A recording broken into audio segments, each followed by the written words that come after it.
नमस्कार, आप देख रहे हैं हल्ला बोल टीवी और मैं हूं प्रीति। राहुल गांधी ने चुनाव आयोग को जादूगर कहा है और उन्होंने ये भी कहा है साथ साथ में कि चुनाव आयोग का जादू हम बिहार पे नहीं चलने देंगे।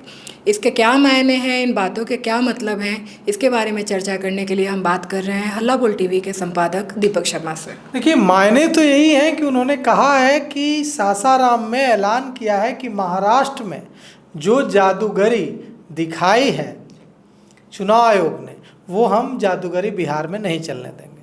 अब राहुल गांधी ने बड़ा आरोप लगाया है बिहार की धरती से चुनाव आयोग पर, इलेक्शन कमीशन ऑफ इंडिया पर।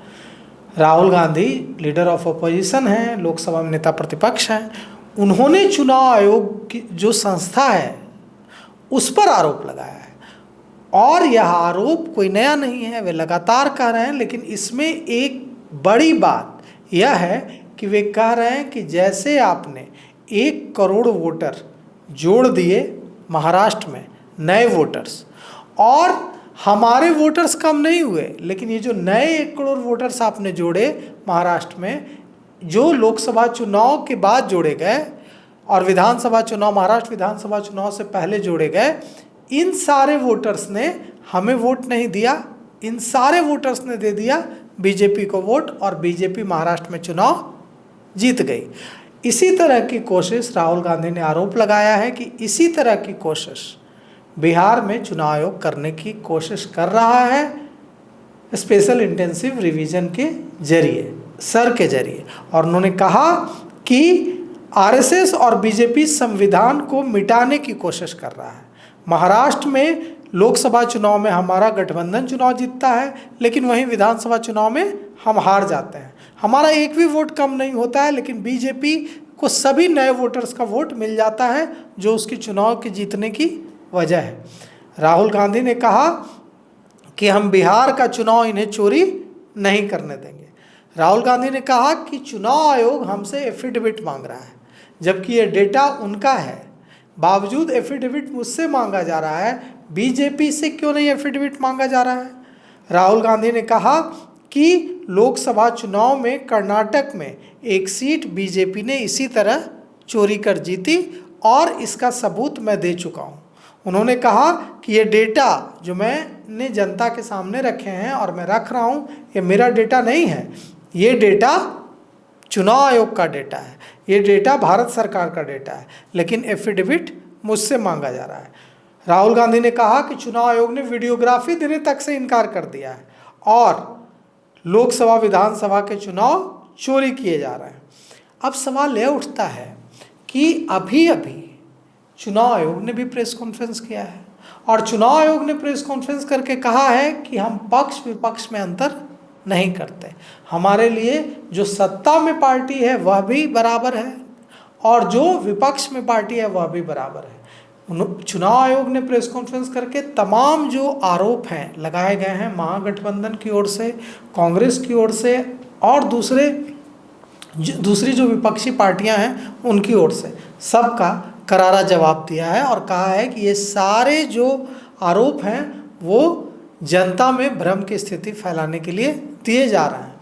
हम ऐसा नहीं करते और राजनीतिक फायदा लेने के लिए इसे मुद्दा बनाया जा रहा है। लालू प्रसाद यादव ने भी कहा है अपने भाषण में सासाराम में कि बीजेपी को भगाइए और हमें जिताइए। उन्होंने कहा है कि सब लोग एक हो जाइए, एक होकर राहुल गांधी, तेजस्वी यादव को मजबूत कीजिए और एनडीए को उखाड़ फेंकिए। लालू यादव ने कहा है कि लागल झुलनिया में धक्का, बलम कलकत्ता चला। आखिर लालू यादव ने क्या संदेश देने की कोशिश की और तेजस्वी यादव ने क्या संदेश देने की कोशिश की? देखिए, लालू प्रसाद यादव की तबीयत नासाज है और उनकी तबीयत उन्हें इस बात की इजाज़त नहीं दे रही है कि वे पूरी मजबूती से इस बार बिहार के महासमर में, महायुद्ध में उतर सकें। अब सारा दारोमदार तेजस्वी यादव पर होगा और राहुल गांधी जिस तरह से एक्टिव हो रहे हैं, जिस तरह से वे पूरे 16 दिन बिहार में बिताएंगे, 1300 किलोमीटर की यात्रा करेंगे, 23 जिलों में जाएंगे, 50 विधानसभा सीटों को कवर करेंगे।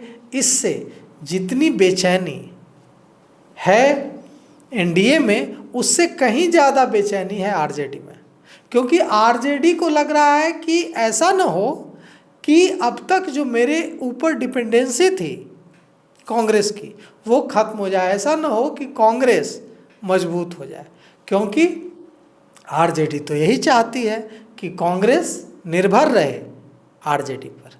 लेकिन यह तो अंदर की बात है। मंच पर तो राहुल गांधी और लालू प्रसाद यादव गले मिलते दिखे और लालू प्रसाद यादव राहुल गांधी जिंदाबाद, खड़गे साहब जिंदाबाद के नारे लगाते दिखे, और मंच पर राहुल गांधी लालू प्रसाद यादव को पानी पिलाते दिखे। तो यह नारे लगाना, पानी पिलाना, यह सारी जो केमिस्ट्री है, यह अभी और जो बाकी के 16 दिन हैं उसमें क्या क्या होगा, कहाँ कहाँ कौन किसको पानी पिलाएगा, कौन किसको नारे लगाएगा, इस पर पूरे देश की नज़र होगी और हम भी इस पर नज़र रखेंगे और हर एक छोटी से छोटी और बड़ी से बड़ी बात और उसके मायने, उसकी इनसाइड स्टोरी आप तक लेकर आएंगे। और भी खबरों के लिए हमारे साथ बने रहिए। आप देख रहे थे हल्ला बोल टीवी। धन्यवाद।